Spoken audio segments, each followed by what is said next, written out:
I have a bit of a battery obsession. The more devices I buy, the more batteries I have to buy to get them through a full shoot day, to the point where I don't have to worry about devices dying in the middle of a shoot. Core just sent me 2 of their Nano X batteries to use on a recent short film. I used these on the car rig and my A camera, as well as these YouTube videos and a couple of client videos over the past month I've had them. These are my thoughts on the Core Nano X batteries, and spoiler alert, in the premium battery category, they can do everything the other batteries can do, but they do it better for the same price. When it comes to size and weight of the Nano X, these sit right between the FX Lion Nano 2 and the SmallRig V99 Pro. The FX Lion Nano 2 is smaller and lighter, but I think the casing on this is a little more plasticky than the casing on the Nano X. So that probably is why the Nano X weighs a little bit more, because the casing is a little bit beefier. But the SmallRig V99 Pro is the biggest and heaviest battery of them all. But that being said, I don't think you would pick one of these batteries up and honestly be like, wow, this is much heavier than the other. They're all about like 25 grams of each other. It's not like we're using these. This is a 95 watt battery, and this one was humongous. And I was using this one, you know, just a couple of years ago. So any of these batteries coming from these batteries is going to be a huge upgrade. More on this a little bit later, but I think the size and weight of all these batteries are very close.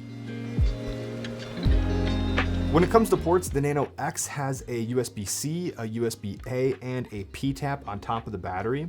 The Nano 2 has a USB-A, a micro, and a USB-C on top with a D-tap on the side. The V99 Pro has a D-tap on the side, and on the top it has 2 DC barrel connectors, a USB-A, and 2 USB-C cables. When it came to using the Nano X for my A camera, I was using the Wooden Camera FX6 battery plate to power my camera. I was using the USB-C cable to power my wireless follow focus. I was using the P-tap connection to power my monitor, and the D-tap on the plate to power my wireless video transmitter. That was a lot of stuff to be plugged into the back of my camera, and that's probably the most I would ever plug in. Another thing to note about the Nano X and the V99 Pro, these batteries are both capable of delivering consistent power to all the ports regardless of how much is plugged into it. If you're using a Sony camera and you're powering it via USB-C and you plug in a power-hungry monitor to the P-tap connection, on other batteries, it could possibly eat away at the charge of the USB-C connection, so you wouldn't be getting 9 volts 3 amps anymore. You would be splitting the power between all of the different connectors. The Nano X and the SmallRig V99 Pro don't do that. The original V99 SmallRig battery does eat away at the power the more that you plug into it. So that is something to consider if you're going to be plugging a lot of things into your battery. Another plus for all of these batteries over the older V-mount batteries is that you don't have to charge via D-tap or P-tap. You can charge via USB-C on all of these batteries. I absolutely love that because I can use a fast charger. This is the Core 45 watt fast charger to fast charge these batteries. And on set, I was plugging these in if we had like an hour of downtime, like at lunch or something. And every 10 minutes, you get about 10% using a fast charger with the Nano X batteries. Another thing about the Nano X's, my pre-production batteries don't have this, but on the production versions, there will be an RFID chip embedded in the battery, and you can use the Core app. I'm not sure what it is. I'll put it on screen now. I don't have that functionality, but the production ones will, and you can use your phone to like near field into that RFID chip, and then you can see how many battery cycles, the overall battery health, when it was produced, and a lot of other cool stuff. So I wish my batteries had that, but they don't. Especially after a couple years, I have no idea the cycles of my older V-mount batteries. So if I'm going out and I need power, I will be reaching for my newer batteries just because I don't want to risk it and possibly run into a battery health issue, because I've had my other V-mount batteries for years and I can finally see the overall battery health and the number of cycles on this battery. It's also worth noting you can see the total battery cycles on the screen of the V99 Pro, but for some reason, and this is a bit of a spoiler alert for later, but I can't see any other screen on my V99 Pro while I'm using it. So this has been one of the reasons I haven't pulled it out of my bag for like my A camera. But on the screens on the Nano batteries, they're huge and they start up right away. But if you want to see more additional battery information, you can do that with the RFID chip on the app.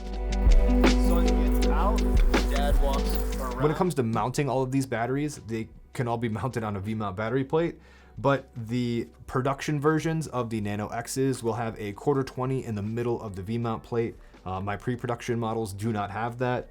And on the SmallRig VB Pro or V99 Pro, there's a 3/8 and a 1/4-20 in the V-mount plate as well. So this is not something that I would use. I would always use these on a plate and then use the plate or the ports on the batteries to power whatever I need. But if you need to, I don't know, put these on a magic arm and put it on a tripod, that is an option with both of these batteries.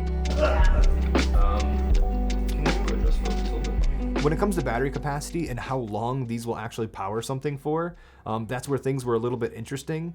These are either 98 or 99 watt hours, just under that 100 watt hour fly safe. So you can fly with all of these batteries. But when it came to powering, I was able to get, when I first plugged in the Nano X battery to the wooden camera battery plate on my FX6, again, that was powering the Ninja 5, a wireless transmitter, and a wireless follow focus. It originally said about 4 hours and 5 minutes. And once I actually timed how long I can run that for, it was 3 hours and 48 minutes for the Nano powering my camera, monitor, wireless follow focus, and wireless transmitter. When I ran the same test with the SmallRig V99 Pro, I got 3 hours and 31 minutes. So even though the Nano was smaller, I have about like 10 or 12 cycles on this battery, so it's still pretty new. I was going to charge and try this FX Lion battery out, but honestly, I've used this battery for a long time, so the capacity probably isn't the same as these newer batteries. I'll just, for fun, I'll charge it and throw the number up, whatever it does. I don't want to hold the FX Lion battery at the same standard as these two because I've used this one for a while, and I don't think the battery health is quite as fresh as these two batteries. Just to bring these two other batteries back into the mix and why I wasn't really talking about them, this is the old 95 watt hour battery I was using, but this has to be used with a battery plate.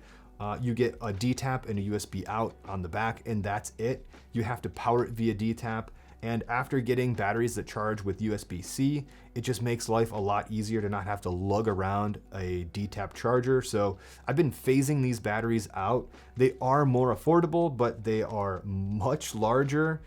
They weigh more, and they're just a little bit more of a bear to use. So I've been phasing these batteries out in favor for other batteries. This is the CG Cine V99 or X99 battery. And this was another more affordable V-mount battery that has USB-C power delivery, and you can charge it with USB-C. This battery was really promising, but it's the most affordable option for sure. I think this is like under $200, and the build quality definitely reflects it.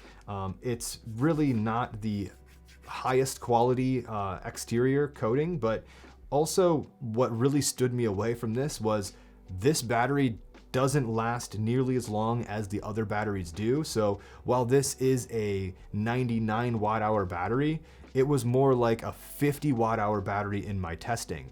It just wasn't holding a charge, especially when I had a monitor and a wireless follow focus and a wireless transmitter and my camera plugged into it. This would shut off at like 20% left and it would drain faster. So I actually couldn't get any accurate readings for the test I did with these other two batteries. I tried it with this battery and it just didn't work. So I don't use this one other than like maybe charging my laptop or charging, something small like my phone. I wouldn't trust this in like a production environment, but if you needed a cheap V-mount battery in a pinch, this could do it. But again, I wouldn't recommend it. I would recommend spending a little bit more in getting one of these batteries. I like that this battery lasted the longest, but I love the bright screen and it's responsive. As soon as you press the button, it's changing to a different page and you can see the LEDs from the side if you're off axis of your camera. It just seems like a lot more thought went into this one, into the features that really mattered. And I liked how consistent they actually worked. I originally was very attracted to the SmallRig battery for all of those reasons. Having a screen, seeing the percentage, and having consistent output through all of the ports, and being able to see, my cycle counts and the time remaining. But whenever I'm using this, I can't cycle to that page quickly or at all. So having a battery that I could just push and then it shows up and it actually shows how much battery life I have left was a very welcomed addition. For the FX Lion battery, this uses the LEDs to tell you how much battery you have left. I've used that battery for a while, but every time I had 1 bar left, I just had to swap it out because I didn't know if I had 25% or 5% left. That's been my experience using all these different batteries. What do you guys think? Let me know in the comments down below. And thank you guys for sticking around to the end. I'm going to go take a nap, and I'll see you in the next one.